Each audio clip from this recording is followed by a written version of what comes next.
Bolsa de Ofertas Arapuã destaca desta vez uma grande promoção na linha de fogões e TVs. Nos anos 90, se você queria comprar uma TV, um fogão ou até o seu primeiro som, havia um lugar que todo mundo conhecia. As vitrines eram iluminadas, cheias de novidades, e o vendedor sempre dizia: pode levar hoje e pagar depois. Era o paraíso do crediário, onde até quem não tinha todo o dinheiro na mão saía com um produto debaixo do braço. Essa loja estava em shopping, centros comerciais e nas ruas mais movimentadas do Brasil. Parecia impossível não vê-la. Para muitos, era sinônimo de status e de sonho realizado. Mas, em poucos anos, tudo mudou.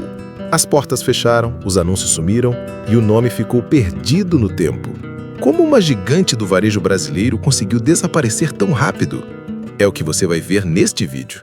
Mas antes de começar, inscreva-se no nosso canal. Aqui, contamos histórias reais sobre empresas e a tecnologia, revelando os bastidores e lições por trás de cada caso. Ative o sininho e acompanhe nossos próximos episódios.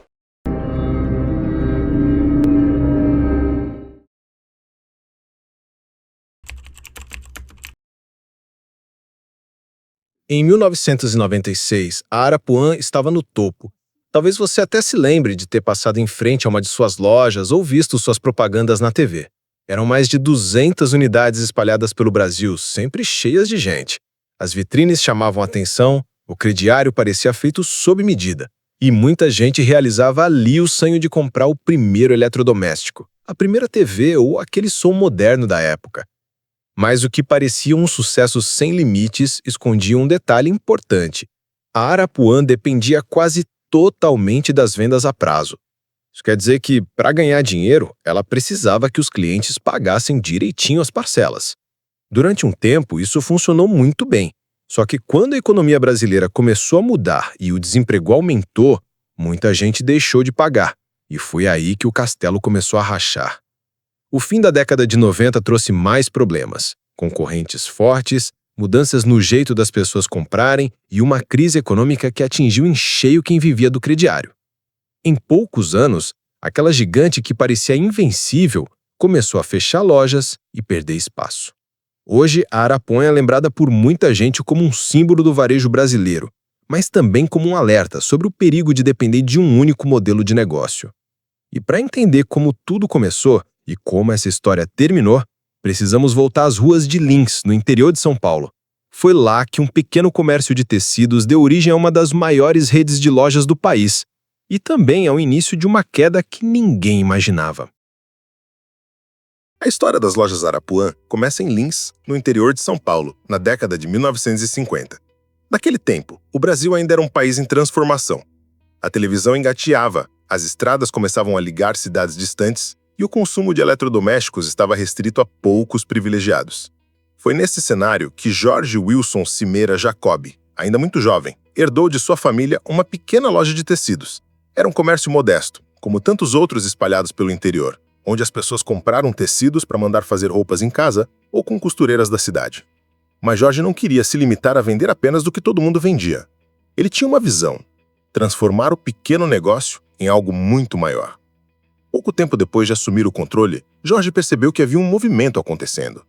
As famílias começavam a sonhar com geladeiras, fogões e rádios. Esses produtos eram vistos não apenas como utilidades, mas como símbolos de modernidade e status. Quem tinha um eletrodoméstico novo em casa transmitia a ideia de progresso e prosperidade. Foi aí que Jorge tomou uma decisão ousada para a época. Mudou o foco da loja. Passou a vender eletrodomésticos, algo que até então poucos comerciantes da região arriscavam. Essa mudança foi tão significativa que o negócio ganhou um novo nome: Lojas Arapuã. O nome, inspirado em um pássaro da fauna brasileira, carregava a ideia de algo vibrante e presente em todo lugar, exatamente como Jorge queria que fosse a marca. O diferencial, no entanto, não estava apenas nos produtos. Jorge sabia que boa parte dos seus clientes não tinha condições de pagar à vista. Então decidiu criar algo inovador para o comércio da época: o crediário próprio. Isso significava que a própria loja financiava a compra, permitindo que o cliente levasse o produto para casa imediatamente e pagasse em parcelas fixas. Essa estratégia mudou o jogo. Para muitas famílias, o crediário da Arapuã foi a porta de entrada para a vida moderna. Pessoas que antes precisavam economizar por meses ou anos para comprar um eletrodoméstico, agora podiam ter o produto no mesmo dia. Isso gerou um impacto direto no estilo de vida e na relação emocional que os clientes tinham com a marca. Durante as décadas de 1970 e 1980, a Arapuã começou a crescer em ritmo acelerado. Não se limitou às grandes cidades. Abriu lojas em municípios menores, onde a concorrência era quase inexistente. Essa presença no interior foi estratégica, porque fidelizou clientes que muitas vezes não tinham outra opção tão acessível. A publicidade também se tornou um pilar central. Anúncios na televisão, jingles no rádio e outdoors em locais estratégicos criaram uma identidade visual forte. Entrar numa loja Arapuã era uma experiência. Vitrines sempre bem iluminadas, produtos expostos de forma chamativa e vendedores treinados para oferecer o crediário como principal argumento de venda. Nos anos 80, a marca já era considerada uma potência no varejo brasileiro.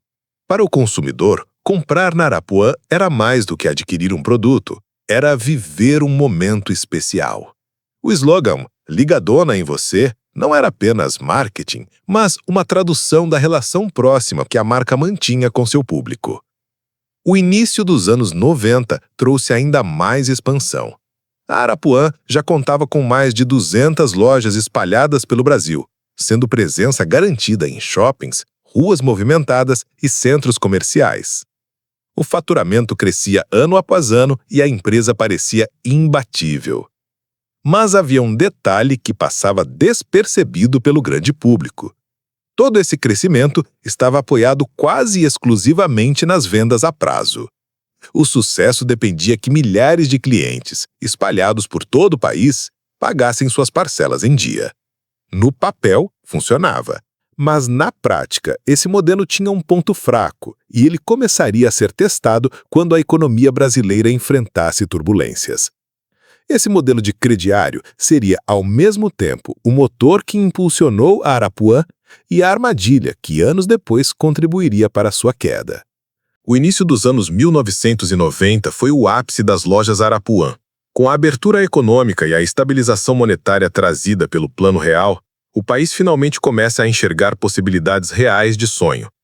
A Arapuã aproveita esse cenário ao máximo, com suas lojas espalhadas Brasil afora, vitrines chamativas e, principalmente, um crediário flexível que permitia às famílias levar os produtos para casa e pagar aos poucos. Em 1996, a empresa já era um império. 265 lojas, faturamento de mais de 2,2 bilhões de reais e lucro líquido de 119 milhões, números impressionantes que colocavam a rede ao lado de Mesbla e Mapim no mercado varejista. Porém, logo se revela uma fragilidade grave: a dependência quase total das vendas a prazo. Quando a economia vai bem, o modelo parece perfeito. Mas qualquer sinal de instabilidade, desemprego ou inflação pode virar uma bola de neve. E foi exatamente isso que começou a acontecer a partir da segunda metade da década. Antes disso, no início dos anos 1990, o Brasil ainda enfrentava resquícios de crises internas. O Plano Collor, de 1990 a 1992, instituiu o confisco da poupança e congelou ativos financeiros, o que derrubou o consumo e abriu picada na confiança do mercado. Muitas pequenas e médias empresas fecharam as portas e o desemprego subiu de cerca de 4% em março de 1990 para 6% no segundo semestre de 1992. Com a instalação do Plano Real em 1994, a hiperinflação foi controlada, a moeda se estabilizou e a inflação caiu para níveis dígitos de apenas 1,65% em 1998. Mas essa mudança também trouxe novos hábitos de consumo. O cliente passou a comparar preços, exigir condições melhores e a concorrência se tornou mais aguçada. Enquanto isso, a segunda metade da década trouxe turbulências externas. A crise mexicana de 1994, seguida pela asiática de 97, abalaram os mercados emergentes, reduzindo o crédito e elevando o risco Brasil. No comércio, isso se traduziu em desemprego crescente, queda no consumo, inadimplência disparando. E justamente aí que o modelo da Arapuã começou a ruir, pois boa parte do capital da empresa estava emprestado aos clientes via crediário. A situação se agravou entre 1995 e 1998, quando a taxa de desemprego saltou de cerca de 4,6% para 7,6%. Esse cenário impedia que muitas famílias honrassem as parcelas, dando início ao colapso financeiro da rede. A concorrência, por sua vez, apertava por todos os lados, especialmente com redes como Casas Bahia e Ponto Frio, que reforçavam suas estratégias de preço, atraíam clientes com financiamento facilitado e se adaptavam mais rápido aos novos tempos. Além disso, hipermercados começaram a entrar no jogo, mixando produtos com eletrodomésticos e oferecendo mais conveniência, disputando a atenção do público que antes frequentava Arapuã. Em 1998, o colapso foi inevitável. As dívidas acumuladas ultrapassaram R$ 1 bilhão. A empresa pediu concordata, equivalente à recuperação judicial atual, buscando reestruturação, um choque para o mercado que ainda via Arapuã como um símbolo de solidez e inovação. A concordata trouxe fôlego curto, mas não revertia a crise. Fechamento de lojas foi implementado, tentando cortar custos e renegociar dívidas, mas o mercado já havia mudado demais. A virada do século marcou a ascensão na era digital. O público começou a explorar o mundo online, via internet de escada e e-mail, surgindo os primeiros portais, buscas e lojas virtuais. O e-commerce, ainda em fase embrionária, ganhava espaço. No Brasil, portais como MSN, Yahoo e AOL conquistavam usuários e o marketing digital começava a surgir, mas Arapuã não estava pronta para essa mudança.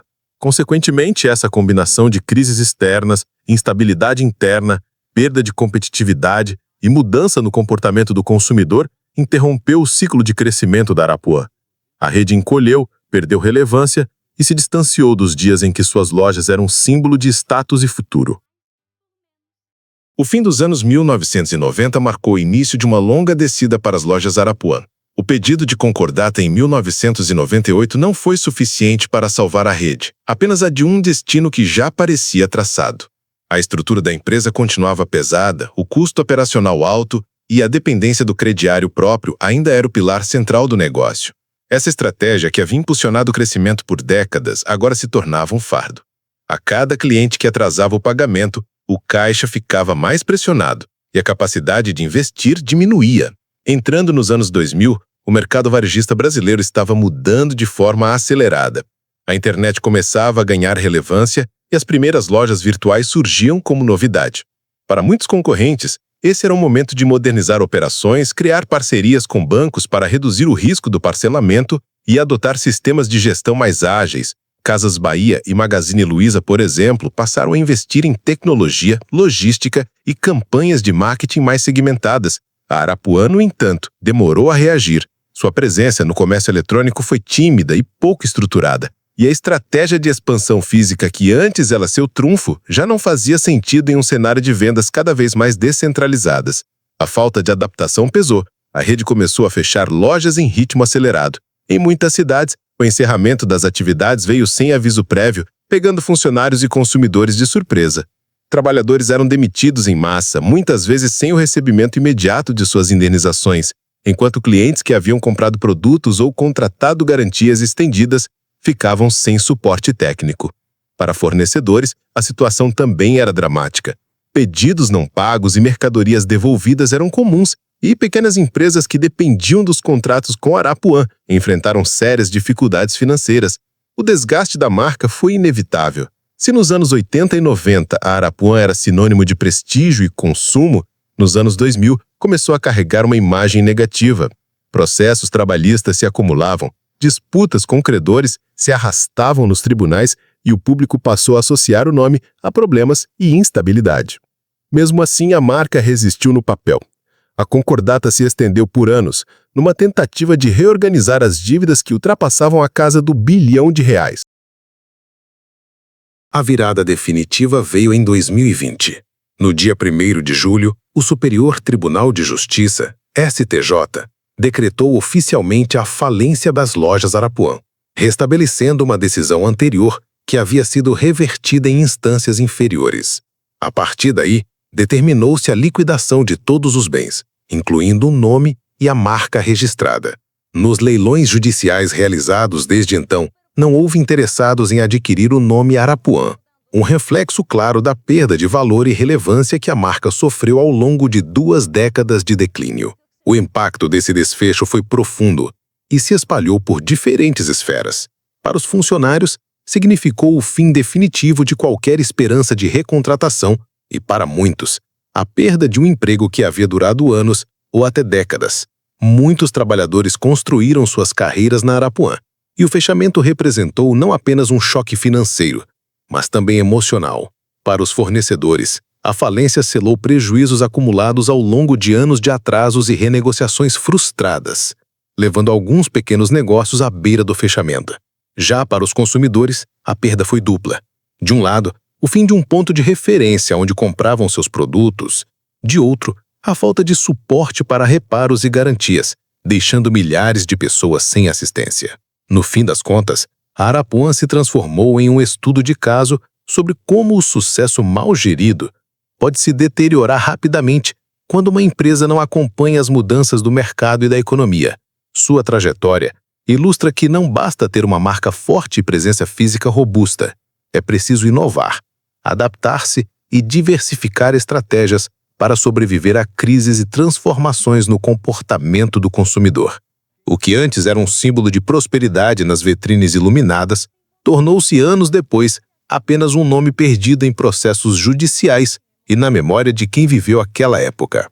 A frase "liga a dona em você", que já foi um chamado para o consumo, hoje soa como uma lembrança distante de um Brasil que comprava diferente, sonhava diferente e que viu um de seus maiores ícones do varejo desaparecer lentamente diante dos próprios olhos.